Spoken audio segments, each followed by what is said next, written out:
Eita, ele aí. Vamos lá. Joel Pinheiro falando sobre Bacurau.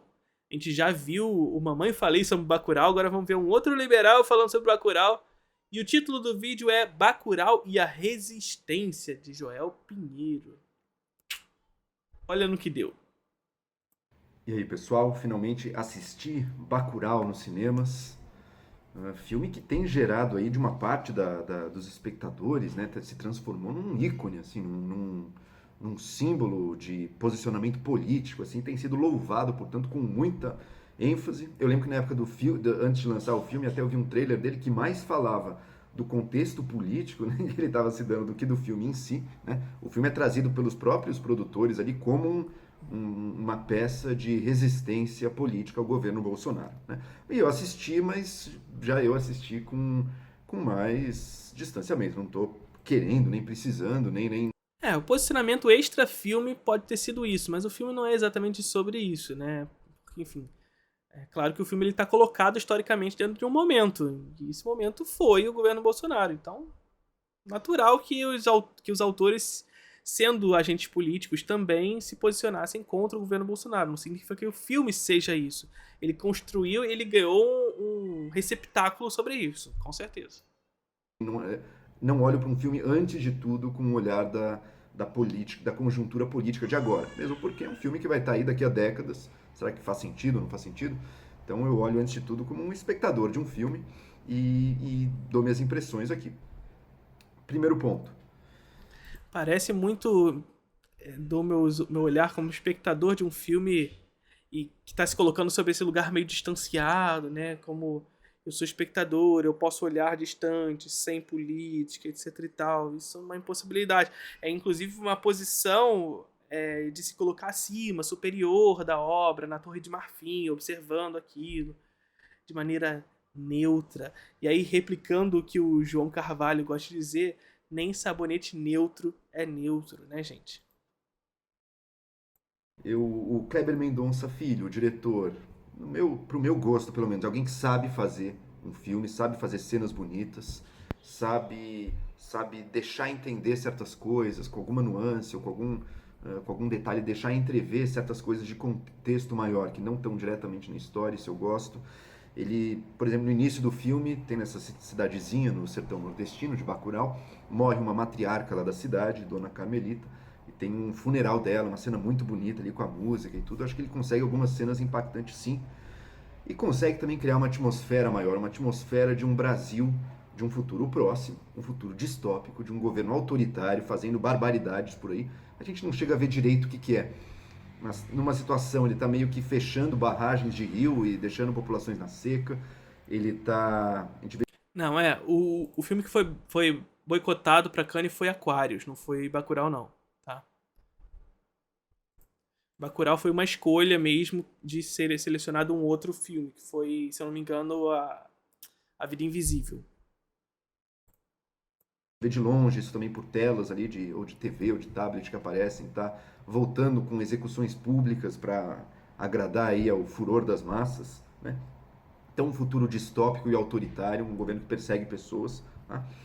Ao mesmo tempo também com essa tecnologia mais desenvolvida acontecendo, então telas em todo lugar, mesmo nessa vilinha pobre do sertão, os caminhões já tem telas de LED aos lados, o professor tem, as pessoas, todo mundo tem smartphone ali, ou seja, a tecnologia também num passinho à frente do que é hoje em dia, todo mundo conectado, filmando tudo também, né?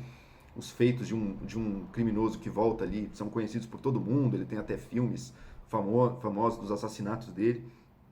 E também com relação ao contexto específico da Vila Bacurau, pequenos sinais que os moradores começam a captar de que tem alguma coisa estranha acontecendo.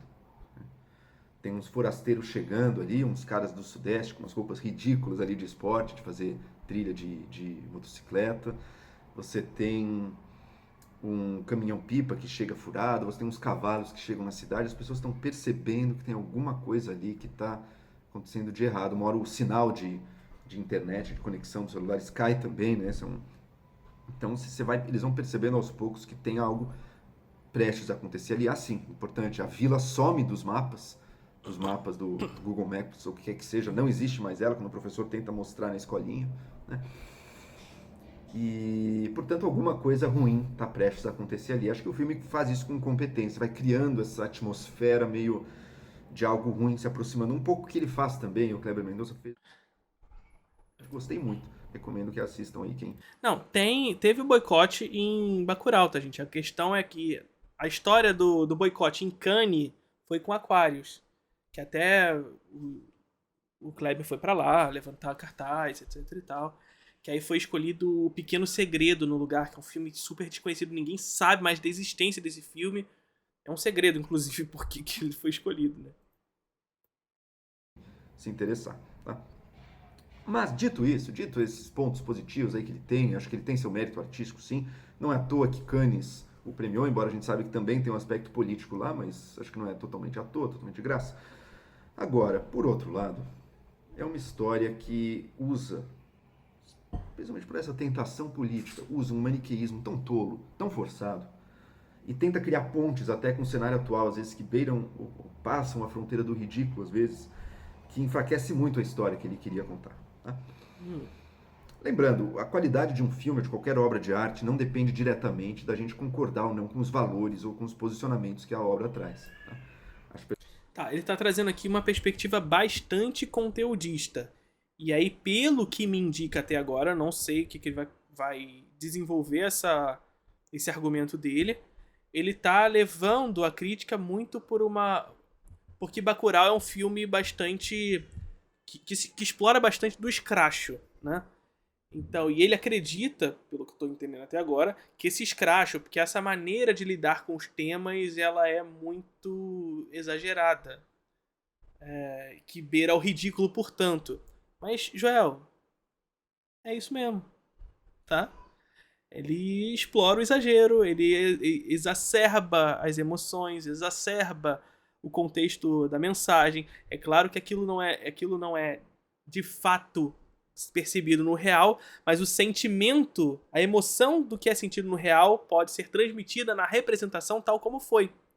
Então é como a gente pensar que a representação é a representação dos sentidos da realidade. Percebe? É o desejo da realidade através da representação. E por isso ela beira ao extremo. O filme não precisa ser real para representar a realidade. Perfeitamente possível um filme de um que parte de valores, sei lá, ou mais de esquerda, ou mais de direita, ou A gente tem aqui muito claramente essa perspectiva da análise fílmica sob o contexto do conteúdo. Muito claramente. Só que é aquilo que a gente sempre fala, que eu sempre repito para vocês. A forma é a expressão final do conteúdo. Então não tem como analisar conteúdo sem perceber a forma. E compreender, portanto, que Bacurau exacerba a forma para comunicar um conteúdo. E essa exacerbação da forma está muito construída nessa perspectiva onde eu represento o sentimento de realidade. Eu represento o que é sentido e não o que é visto na realidade. religiosos, ou o que quer que seja. A Divina Comédia de Dante, olha, é uma obra até a sua essência e infusa de catolicismo e uma certa visão espiritual do mundo. Não é você concordar ou discordar com essa visão que vai fazer você achar a Divina Comédia uma obra boa ou ruim. Tá? E num filme também. Tá? Então não é por isso. Mas é quando se deixa contaminar de tal forma por certos valores que você falsifica a própria realidade que você está tentando construir naquela obra. Isso sim enfraquece de fato. Exatamente, é isso. É isso que eu tava falando. Exatamente o que eu tava falando, é que eu imaginei que ele estava chegando. Se contaminar por determinados valores e você acaba caminhando por outro lugar. E esse contaminar ele acredita que está contaminado justamente pelo exacerbamento da forma. Gente, é forma. É a forma como o conteúdo vai ser transmitido. E essa forma, ela é exacerbada mesmo. Isso não significa que isso se confere tal como na realidade. Mas os sentimentos de realidade, sim, é aquele. É o sentimento de vingança pelos que nos exploram. Ponto. O cenário do Bacurau é qual? Maniqueísmo absoluto entre uma elite estrangeira, americana, europeia, global, capitalista, que vai ali de pessoas que querem caçar os habitantes de uma vila pobre brasileira, e do outro lado, o povo de Bacurau, essa elite evidentemente branca, e um povo pobre de Bacurau, de pessoas de todas as raças, gente humilde, gente sincera, gente unida, gente fundamentalmente boa, sabe? Parece até incapaz de qualquer ato de... Joel, vamos lá, você tá caindo no conto da verdadeira arte. Você tá caindo no conto da história acadêmica. Joel, isso é um mito, Joel. Vamos lá. Esse tipo de construção narrativa direta, esse tipo de construção narrativa maniqueísta, ela é comum no cinema popular. E isso é tão somente uma escolha narrativa e, portanto, uma ferramenta narrativa. Por assim dizer, mais uma vez, o que eu sempre digo, mas o Joel não escutou ainda. Tudo depende dos usos, dos trabalhos empregados sobre essas ferramentas para determinada finalidade. Não significa, portanto, dizer que todo filme maniqueísta que coloca em dilema o bem contra o mal é ruim. O que importa, portanto, na verdade, não é dizer que se há bem, só é bem ou mal. É o que se faz com isso. É o que se faz com isso.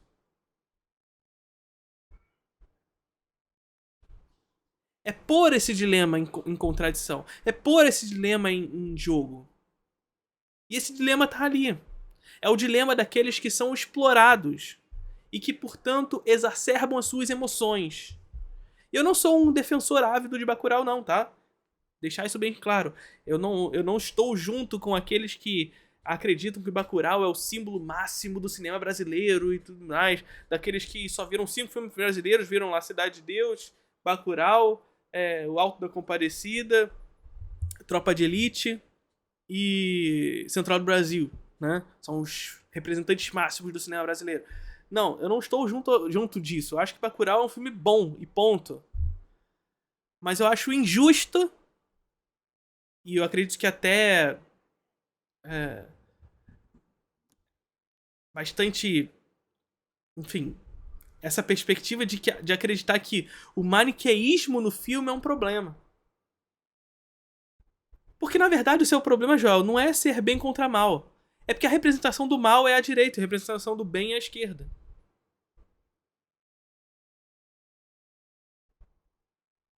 Seu problema tá aí.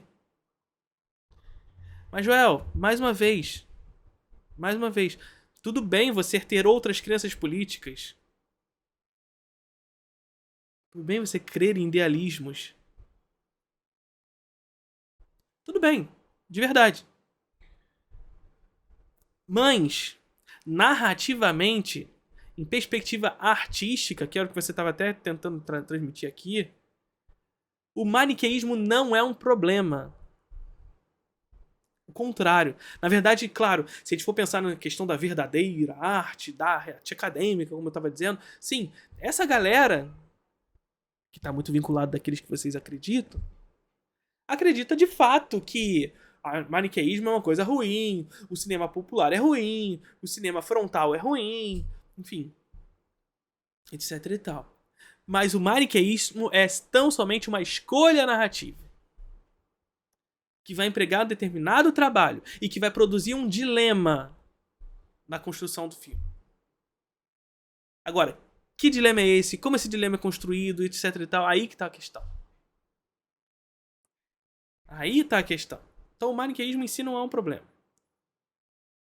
Vamos lá. de maldade ali, né? Entre os dois, uma coisa que seria um pouco mais interessante ter sido explorada, mas também foi levado para um grotesco exagerado que perdeu muito do interesse que tinha, se aparece duas pessoas do... Eu sou viciado em analisar o áudio de fundo que vaza no 4 horas. Eu tô de porta fechada e tudo, mas a minha esposa tá lá com o meu filho tá chorando a beça. Sudeste ali, que estão a serviço dos americanos, né? Um cara de São Paulo, uma menina do Rio, né? E, pô, que coisa interessante de você explorar, né? Imagina um futuro distópico. O Mazov Sark falou aqui, né? o jogo entre bem e mal. Porque a Jéssica perguntou o que é maniqueísmo. Maniqueísmo é colocar essas duas coisas em oposição, bem e mal, né? Só que o que o Joel tá fazendo aqui é uma espécie de reducionismo de fato dessa perspectiva. Porque essa construção narrativa entre bem e mal, ela é uma perspectiva narrativa dialética, de fato, de colocar em oposição esses dois valores. E isso é histórico, tá inscrito na sociedade.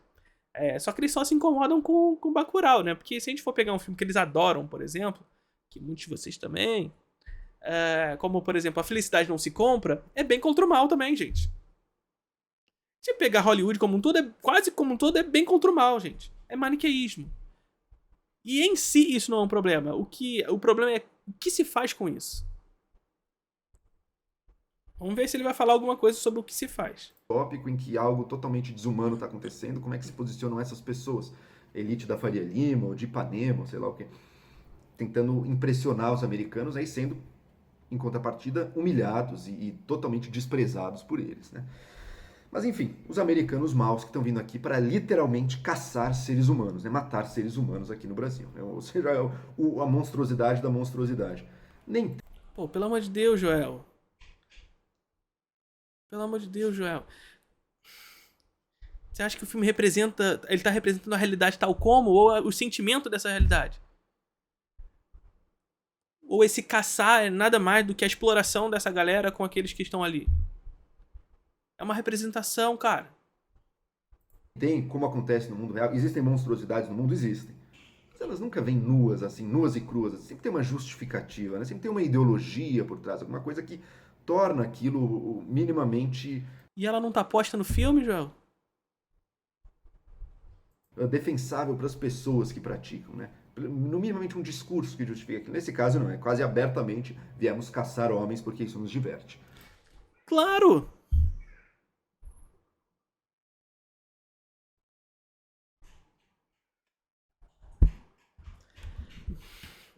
É isso.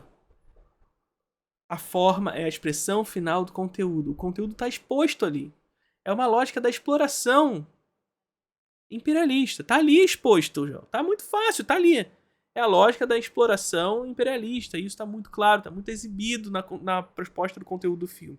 Entretanto, a expressão final desse conteúdo, a escolha pela expressão final desse conteúdo, que é representado pela forma, é do escracho. É de escrachar essa lógica, de escrachar a violência, ou seja, de explorar justamente os sentimentos dessa exploração.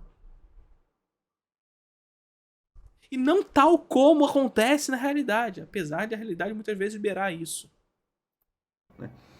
Lembrando que nem a escravidão foi nesses termos, hein? Mesmo a escravidão precisava de um discurso, provavelmente a maior, uma das maiores crimes. Sim, ele está tentando enxergar o Bacurau sob a lógica da realidade. Ele não vai conseguir. Sob essa ótica, ele não vai conseguir.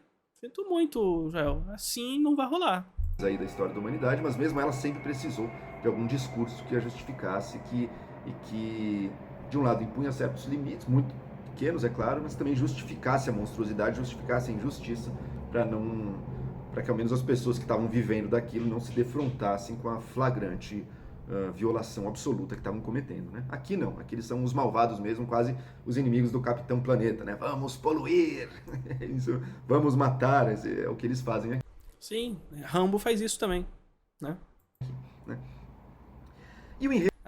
A única coisa que o Kleber faz é que ele muda a versão da história. Na verdade, agora é o imperialista que é o mal. O enredo sofre com isso. O enredo sofre... E é muito por isso, inclusive, que Bacurau ele vai ser acusado, e de fato em algumas questões, um filme bastante americanizado. Só que a grande questão é que o Kleber, ele pega uma perspectiva formal bastante americanizada e ele joga de cabeça para baixo na perspectiva do conteúdo, não da forma, né? Então, se o conteúdo do cinema americano imperialista transforma essa lógica do bem contra o mal, onde o mal é sempre o Oriente, o mal é sempre o comunismo, o mal é sempre o inimigo comum dos Estados Unidos, ou seja, o inimigo comum do imperialismo americano, o Kleber faz o contrário. Ele transforma justamente aqueles que são explorados pela lógica imperialista como o bem. E o mal é o imperialista. É o que ele faz. Mas a perspectiva formal é tal como os Estados Unidos faz Geralmente. É Rambo, gente. O Lunga, ele é uma representação bastante próxima do que é o Rambo, só que é o contrário, né? Porque os próprios personagens de Bacurau meio que se diluem num povo que não existe agência individual ali dentro. Existe um povo bom que resiste, né? Você tinha alguns personagens ali mais destacados. Ele tá triste porque o vilão não é russo.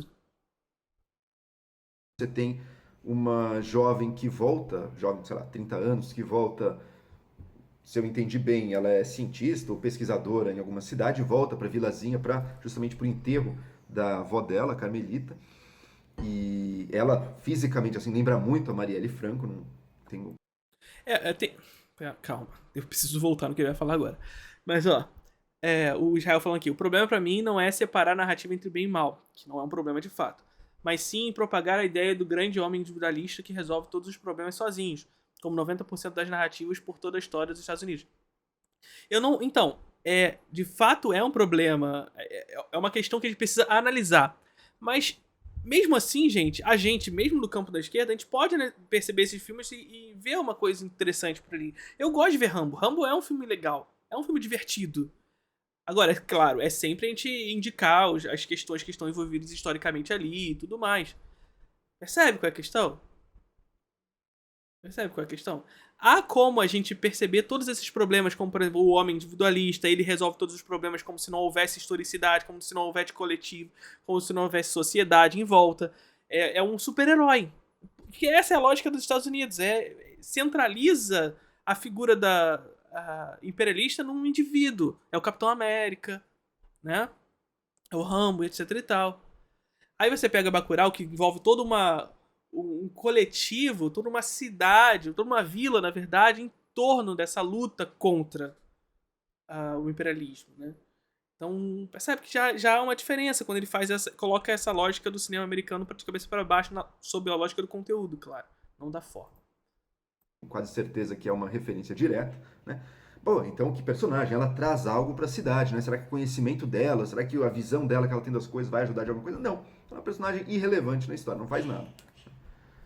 Você tem a Sônia Braga também, a Dona Domingas. Que ali é um personagem relevante. Olha, ele agora tá começando. Ele tá começando a individualizar cada personagem. Percebe o que ele tá fazendo aqui agora?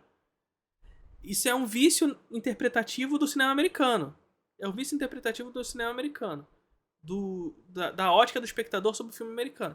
Então ele está analisando cada um dos personagens do filme e tentando compreender qual a sua função narrativa na história. Se ele não cumpre uma função narrativa esperada, ele tá ali só fazendo média, né? E de fato, a personagem que ele citou, ela é uma personagem que no início do filme parece que vai ter uma relevância individual, mas ela passa a ser demonstrada como uma irrelevância coletiva. E aí que tá a questão. Cada um dos personagens dentro de Bacurau tem uma função, mas a sua função está inserida dentro de um contexto coletivo.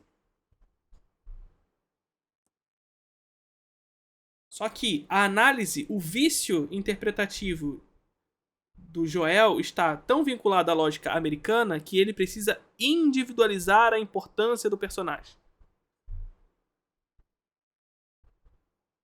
E assim, claro que ele vai encontrar problema. Se ele não enxergar o filme como um contexto coletivo, que os personagens são inseridos dentro de um contexto coletivo, ele vai ter problema. É como se a gente pegasse um filme como Encoraçado Potemkin, que é claro, é mais extremo nesse sentido, e tentar enxergar a importância de cada personagem individualmente ali. Não vai encontrar direito, você vai ter problema. Você vai ter problema para encontrar de fato. uma outra matriarca ali da cidade, que no começo ela tá praguejando no funeral da Carmelita ali, né? Tem uma coisa, acho que fala até feiticeira, deve ser, opa, que interessante. Será que a gente vai ver nesse povo de Bacurau uma cisão entre um povo mais católico, sincrético, afro, que era a Dona Carmelita, e a Domingas, que por aquele xingamento eu pensei que talvez fosse uma evangélica, de uma igreja evangélica. Será que essa cisão existe? Será que existe um conflito religioso ali? Não, não tinha nada disso. Na verdade, nem existia religião, né? Curioso, né? Um filme sobre o povo brasileiro, no qual não figura, em qual a única igreja da cidade estava fechada há muito tempo e, ó, aparentemente ninguém nem aí. Estranho, né? Não sei se é bem assim, né? Por que será, Joel? Por que será? Nós estamos falando de uma cidade que está fora do mapa. E, portanto, de certa forma, fora da lógica de capital. Será que essa igreja que você está querendo dizer aí, ela está querendo ficar nesse lugar? Ou ela fechou as portas por algum motivo mesmo? Né? Nós estamos falando de mercantilização da fé. Que o povo brasileiro se comporta, né? E por fim, até os personagens dos opressores, dos americanos também, acabam sendo ou totalmente enfim, caricaturas do mal ali criadas para um meio cowboyzão americano querendo matar. E o líder deles, que é um alemão mais velho, um cara mais velho ali, um alemão, que foi da Alemanha décadas atrás e hoje é americano, acho que é a passagem, onde é que reside o mal, né? Lá no passado foi na Alemanha nazista, hoje em dia é nos Estados Unidos. E também uma figura mal explorada ali, essa dona. Olha isso, gente. É mais uma vez o vício interpretativo da lógica no olhar do cinema hollywoodiano. No passado era o alemão. Tá bom, eu sei que era. No passado, o cinema hollywoodiano representava a Alemanha, a Rússia, o Japão, o Oriente. E é isso já também, até o presente também, né? Como esse mal. E de fato, quando a gente tá falando da Alemanha, especificamente, naquele contexto, de fato o era. Aí é aquela questão que a gente estava falando antes. Essa representação maniqueísta, ela precisa envolver um contexto. Então, bem contra mal, tudo bem. Ou a gente não vai representar o nazismo e o fascismo como mal? Tenho essas dúvidas quanto a você, Joel. Vamos ver, me responda. Não sei, né? Mas hoje não vai representar. Agora, o que se transmite quando a gente faz isso? Por isso, há uma diferença, portanto, de como, por exemplo, a União Soviética vai representar esse mal e como os Estados Unidos vai representar esse mal. Há uma diferença. Portanto, a lógica de bem e mal é só uma estrutura narrativa, mas o que se faz com isso que é importante. O que determinado autor, sobre um determinado contexto histórico, social, político, vai usar desses artifícios, dessas ferramentas. Percebe? Dona Teresa, que eu falei aqui, desculpa, a Dona Domingas, que eu falei aqui, ela também é uma personagem que acaba não servindo pra nada. Ela não faz nada na história. Tem um momento em que ela vem meio seduzir esse alemãozão velho ali com uma comida. Não sei de onde tiraram aquilo. Ela não. É isso, ele tá tentando mais. É isso que ele tá fazendo. Ele tá tentando encontrar a individualização da importância dos personagens. É um vício interpretativo do cinema hollywoodiano. Não mata o cara não mata ela, ele passa reto por isso, ela não fez nada na história inteira. Né? E esse próprio alemão também, uma figura ali tão sociopática, já que no momento ele começa a matar os próprios caras da trupe dele, começa a matar os americanos ali, e depois ele bota uma arma na boca para se matar, ou seja, estava num grau de niilismo completo e absoluto. Né? Ao mesmo tempo ele acaba sendo capturado, e uma vez capturado ele muda total e começa meio que implorar pela vida dele, ou pedir pro prefeitinho lá do município ali, que estava vendido também para os americanos, que o ajudasse, então acaba sendo uma figura meio contraditória ali também. Né? O filme cria uma atmosfera boa, mas na hora de chegar num ápice, num clímax, na minha visão, deixa a desejar. Tá? Não teve a conflagração final de uma violência ali que resolvesse as questões. É muito rápida a cena em que os habitantes se unem e matam os invasores, com a ajuda de um grupo de bandidos, que mais ou menos uma versão modernizada, esteticamente modernizada dos cangaceiros, e as referências aos cangaceiros também são muitas e muito óbvias, assim, né? Diretas demais, assim, né? Parece um didatismo até.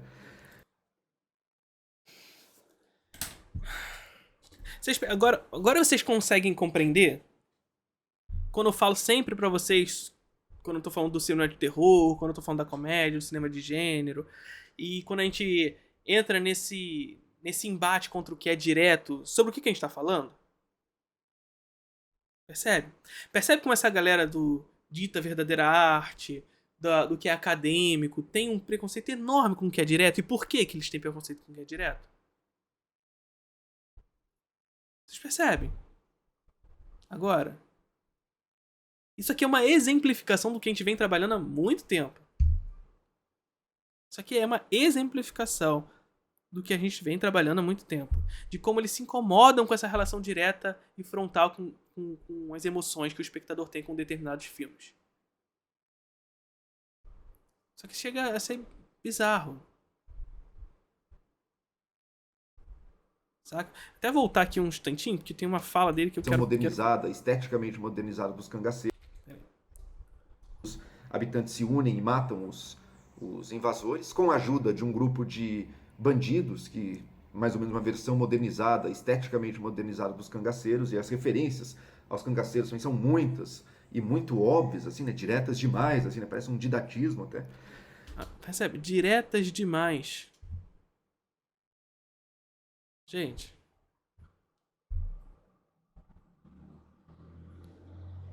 Eu quero voltar mais um pouquinho, porque era uma outra coisa que ele falou. O filme cria uma atmosfera boa, mas na hora de chegar num ápice, num clímax, na minha visão, deixa a desejar. Aí. Esteticamente modernizado dos cangaceiros. Isso é isso. Eu quero me drogar. Tinha que ter o áudiozinho aqui do tio João, né? Mas é isso. Quando chega no ápice, ele vai rápido demais. Aí é uma outra questão, não está necessariamente vinculada a uma perspectiva ideológica e tudo mais, mas uma... Enfim. Joel, isso é aristotélico. E você não se incomoda com isso quando a gente tá falando do Tarantino, por exemplo. Provavelmente você adora quando o Tarantino faz isso. Mas é filme brasileiro, né? Isso é aristotélico. A estrutura aristotélica trabalha sobre uma lógica de causa e consequência. Então é uma causa que implica numa consequência.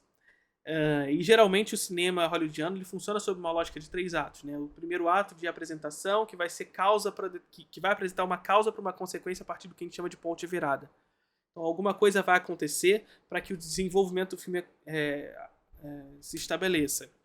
Da virada do primeiro para o segundo. E a gente vai ter um outro ponto de virada na virada do segundo para o terceiro ato que vai nos levar para a conclusão do filme. Entretanto, existem lógicas de causa e consequência que estabelecem de maneira mais explícita. A gente pegar, por exemplo, Era Uma Vez em Hollywood, do Tarantino, onde ele transforma o filme inteiro numa grande causa. Essa lógica de causa e consequência, o filme inteiro é quase como uma grande causa. Né? E por isso muita gente se incomoda com Era Uma Vez em Hollywood. Acha que é um filme menos Tarantino. E de fato é. Ele é uma grande causa. Ele vai apresentando personagens, vai construindo tom, vai construindo ambientação, a gente vai sentindo o filme. Em alguns momentos fica até meio tedioso, e propositalmente tedioso. A gente vai sentindo aquilo. E muita gente se incomodou com isso em Era Uma Vez em Hollywood. Só que aí acontece, do nada, rapidamente, explode. Então toda aquela causa que vai sendo construída, ela se resolve na virada do segundo pro terceiro rapidamente. Só que essa rapidez pelo qual as coisas se resolvem sob uma forma exacerbada, sob uma violência explícita e potencializada. Então percebe o seguinte, eu construo toda uma gama de causa, o tempo suficiente, um esticamento desse tempo para causa, reduzo o tempo para consequência, mas esse tempo reduzido ele é ampliado nas suas sensações, nas suas potencialidades.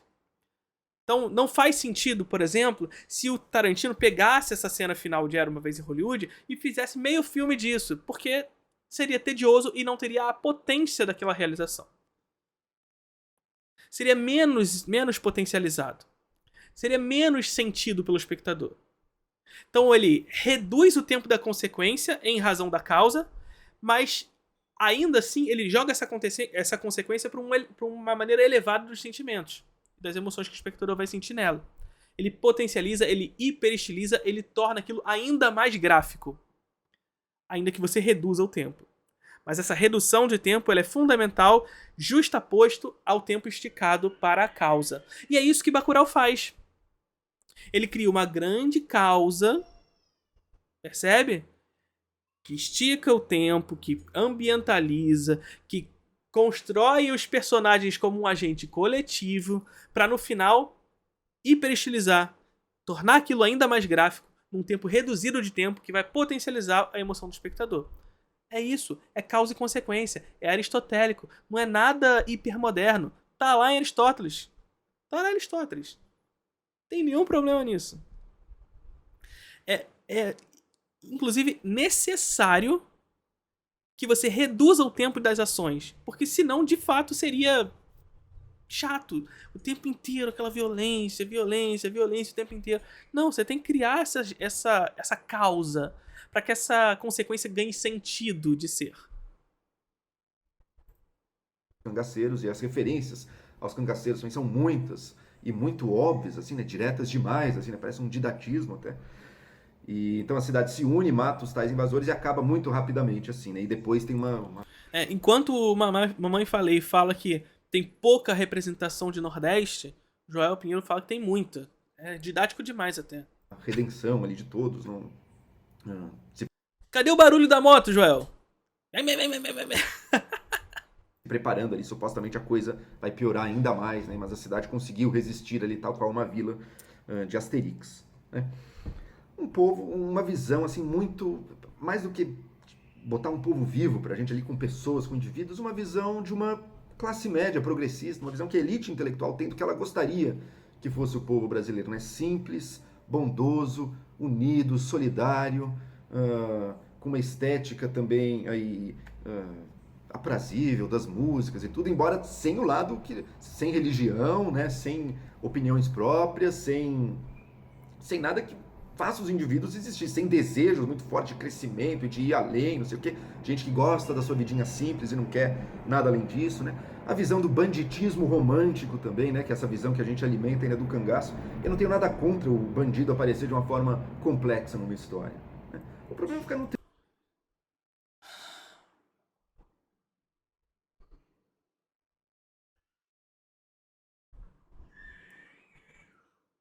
Mais uma coisa exemplificada do que a gente sempre fala aqui. Mais uma coisa. Vamos lá. O contrário de simples é complexo. Vamos lá de novo nisso? Para ficar bem guardado na nossa cabeça? O oposto de simples é complexo. O oposto de superficial é profundo. Isso significa dizer que o complexo não necessariamente é profundo. O complexo pode ser superficial.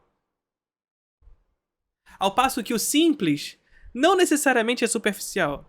O simples pode ser profundo. Só que o que essa galera tenta colocar é criar algum senso de proximidade ou de vinculação do que é complexo com o que é profundo.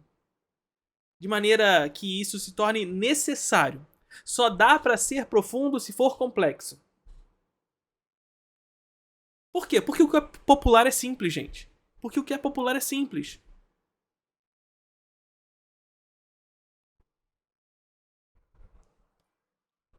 Percebe? Qual é a questão aqui?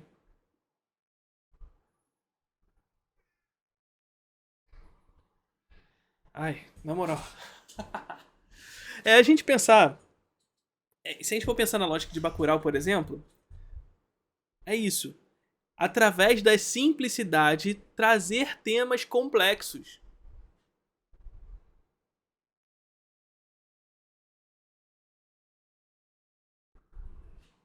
Melhor. Através da simplicidade, trazer debates profundos na sociedade. Então, sim, eu posso simplificar, eu posso tornar maniqueísta e, através dessa simplificação, trazer o debate sobre o imperialismo, por exemplo. Através dessa simplificação e dessa exacerbação, dessa grafia explícita da violência, demonstrar luta de classes.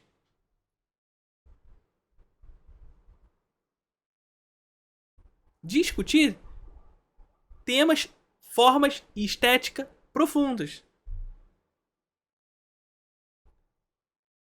Mas, mais uma vez, o que eles fazem é vincular o que é complexo ao profundo. E não é assim. Trino essa coisinha tola. O bandido pode aparecer até como um personagem bom numa história. Mas essa coisa tola, os bandidos da resistência, eles são a resistência ao governo. Então o banditismo deles é isso, ele é bom no final das contas. Temos banditismo no Brasil hoje. PCC existe, tá aí. Comando Vermelho existe, tá aí. Essa é a realidade do banditismo. Você não precisa tratá-lo como um mal maniqueísta também não. Você pode tratá-lo com complexidade, mas não dá para ficar sustentando uma narrativazinha romântica ao redor disso. É muito pobre, né? Uma coisa muito pobre. Né? E, finalmente, ele também, em alguns É curioso que a palavra seja muito pobre para a representação do simples, né?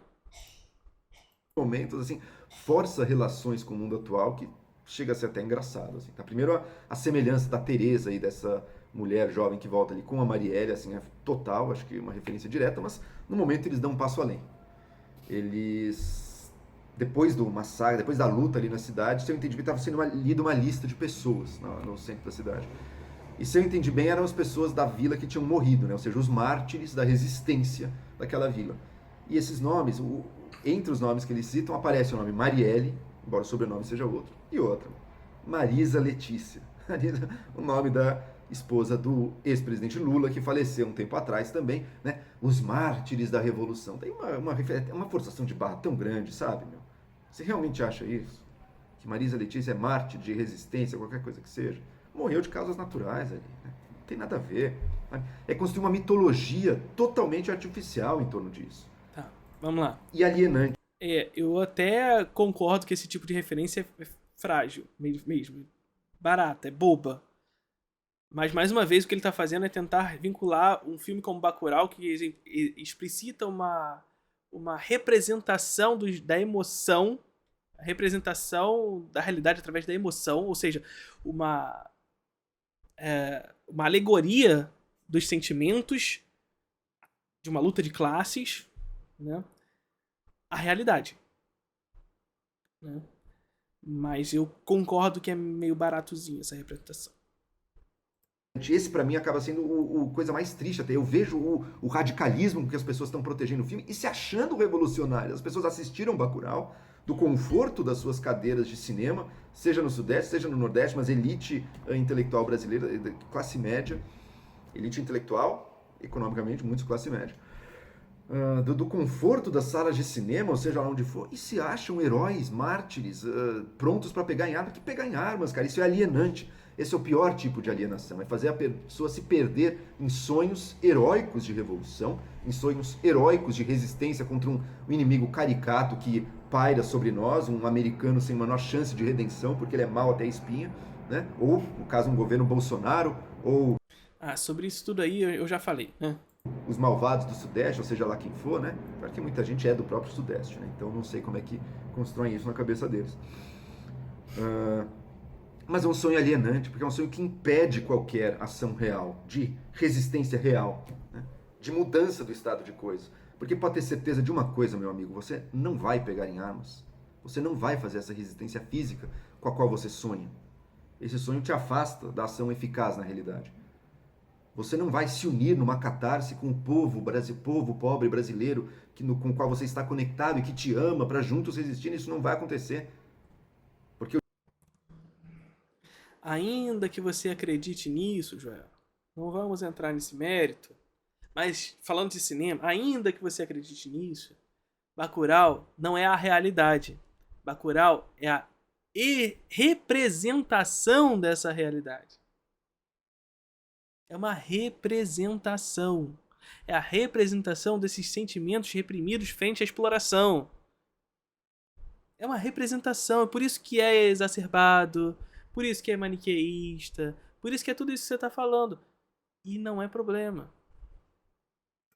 o desafio que se coloca E por isso que a sua análise aqui, ao contrário do que você tentou dizer lá no início, que era um grande sabonete neutro, ela tá cheia de ideologia, Joel.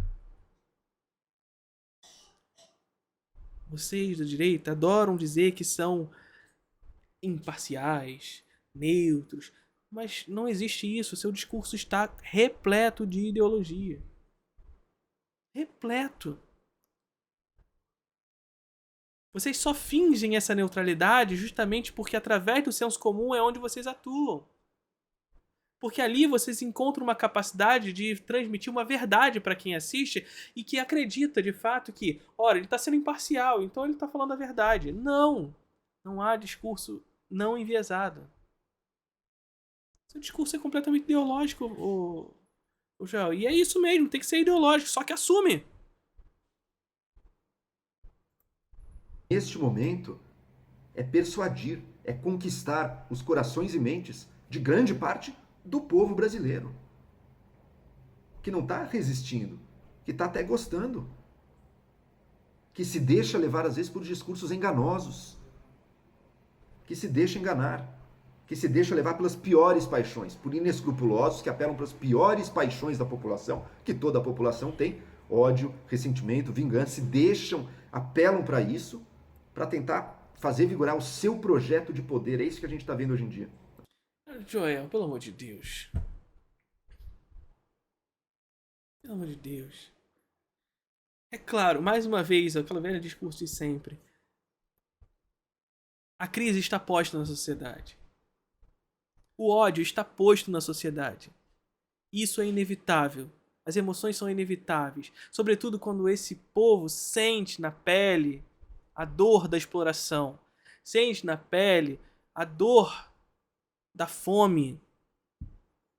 Claro que existe ódio. E não precisa ninguém estar incitando, ele está ali. Só que através desse discurso neutro, o falso neutro, esse discurso que finge ser neutro, o que vocês fazem é justamente captar essas pessoas para vocês sob o discurso de que vocês estão falando a verdade, a única verdade possível. Porque fora disso é tudo idealismo, tudo é utópico. O que é uma mentira de vocês, porque vocês não têm lastro na realidade nenhum. Vocês não conseguem trazer nada do que vocês acreditam para a realidade. Nada. Nada que vocês acreditem tem lastro. É tudo falso, é tudo idealismo. Percebe?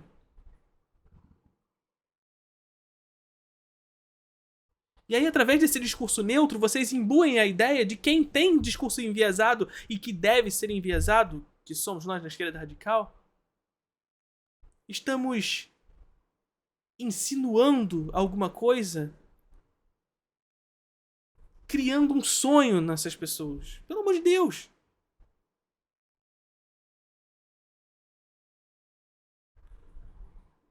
Sonho vocês falarem para essas pessoas que elas têm que continuar trabalhando a vida inteira, que nem um corno. Porque aí no final elas vão conseguir. Que todos os problemas das contradições do capitalismo é fruto da ausência de trabalho dessas pessoas. São preguiçosas, porque não trabalhou o suficiente, ou etc e tal. Isso é sonho que vocês vendem.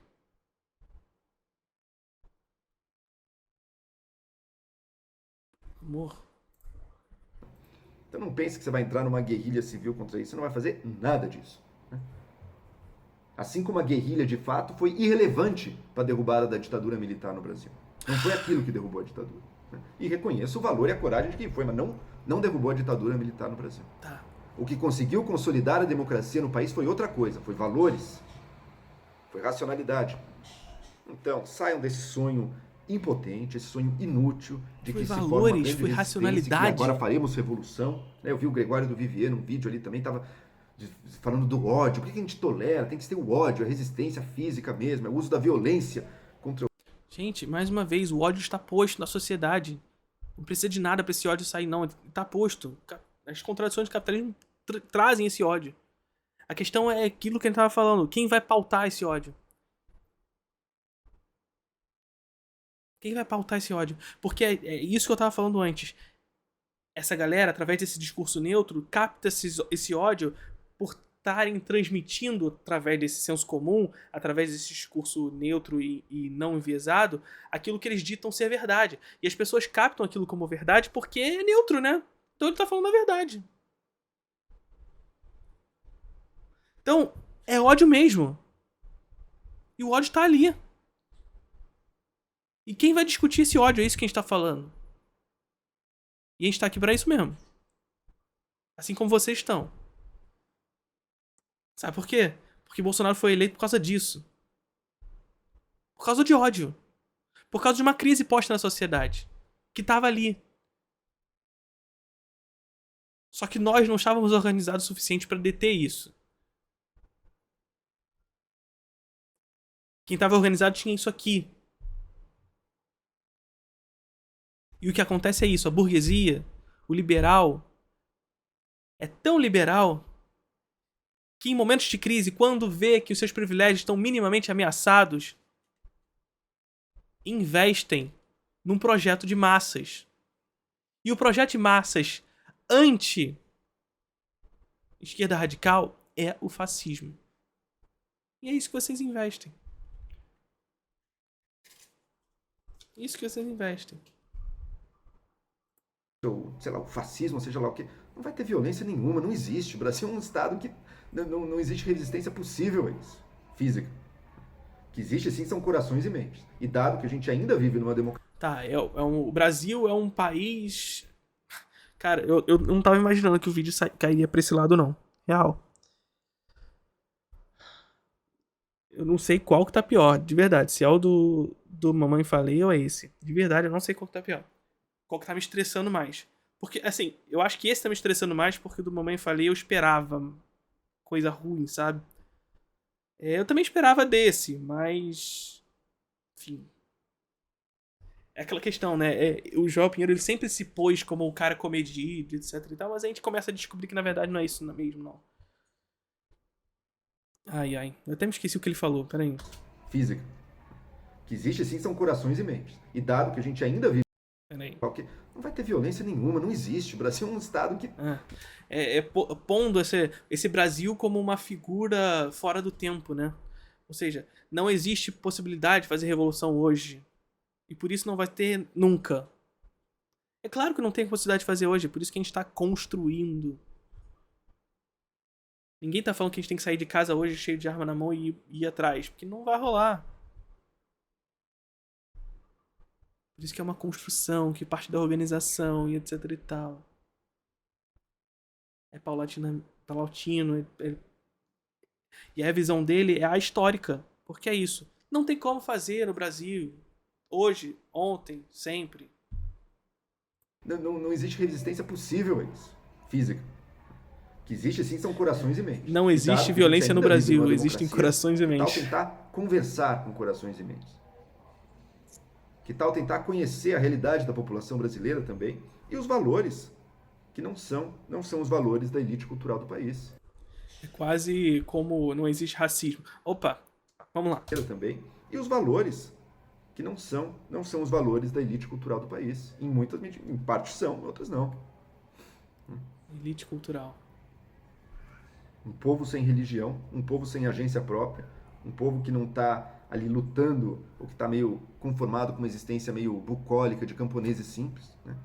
A população brasileira, em geral, não é tão assim não, hein? Então, vamos parar de nos alienar com isso, né? Vamos ser capazes de olhar um Eu tô tentando encontrar onde estava o discurso neutro que ele falou que ia fazer. filme pelo que ele é, tem seus méritos, mas na minha opinião, fraco por esses motivos, aí se enfraquece muito, quer dizer, por esses motivos. E é isso, seguindo sem tanta tralha, sem tanta muro ideológico, sem olhar tanto para a parede ideológica da caverna e um pouco mais para a realidade objetiva na qual os vilões e os... Vamos olhar tecnicamente, gente. Eu não tive ideologia nenhuma fazendo esse vídeo. Nenhuma. Foi tudo neutro. Vamos olhar a realidade. Olha como ela é. Olha só. Sem técnico, gente. Sem ideologia. Oh, meu Deus, já. Você não consegue. Você consegue, eu sei que você consegue. Mas você não consegue reparar que você fez uma análise completamente enviesada. E tá tudo bem. Só admite. Só isso.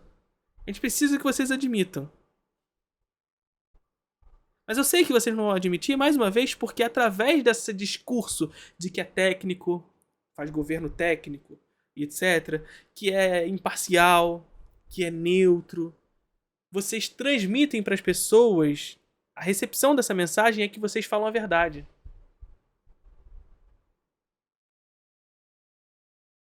Justamente pelo não enviesamento.